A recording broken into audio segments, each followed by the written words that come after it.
In movies and money today, this weekend, Toy Story 4 plays on the big screen. You are a toy.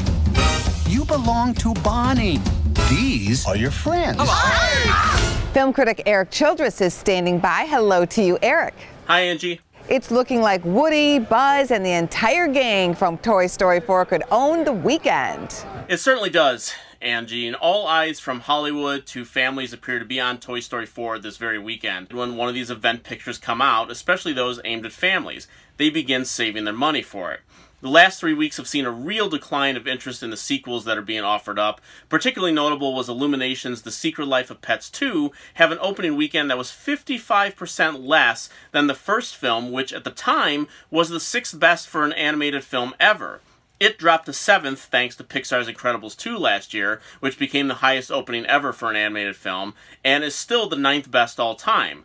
The word is that Toy Story 4 is going to drop those films down even farther. And the film is already a big hit with critics, Erik, with around a 100% rating on Rotten Tomatoes. Of course, it is important to remind everyone that the score at Rotten Tomatoes is based merely on positive versus negative and doesn't reflect the degrees of like or love that critics have for it. Nevertheless, in terms of see versus stay home, critics are overwhelmingly in the positive for this, as they have been since the series began back in 1995.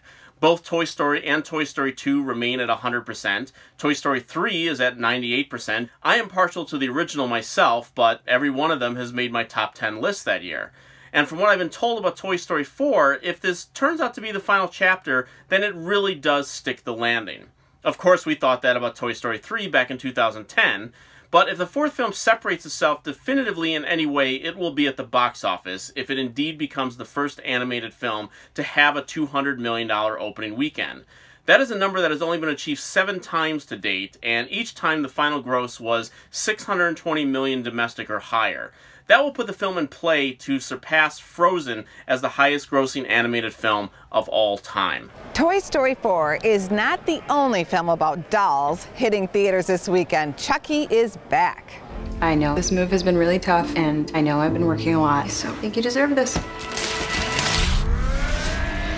Yes, Angie, after 4 theatrical sequels and 2 direct-to-video sequels, the Possessed Good Guy doll is getting a remake of Tom Holland's 1988 original. Other than the inspired casting of Mark Hamill to do the voice work on the iconic murderer, there is very little reason to get excited about this remake. United Artists Releasing, which has come under scrutiny for its inability to launch this summer's Booksmart, has actually been doing its share to bring awareness to this film, but they are doing everything except actually screening the film for the press. And we know what that means. Just as it does for Luc Besson's latest female assassin tale, Anna, which also opens this weekend without being screened for anyone. Which means 2 films opening absolutely cold on a weekend when we are all headed out anyway to see a film that everybody does seem to care about, and very deeply at that. Wow, from horror to family fun, thanks for bringing it all to us, Erik. Thank you, Angie. For more Business First AM, check us out on social media. We're on Facebook, YouTube, and Twitter, and go to businessfirstam.com for where to see our show on TV.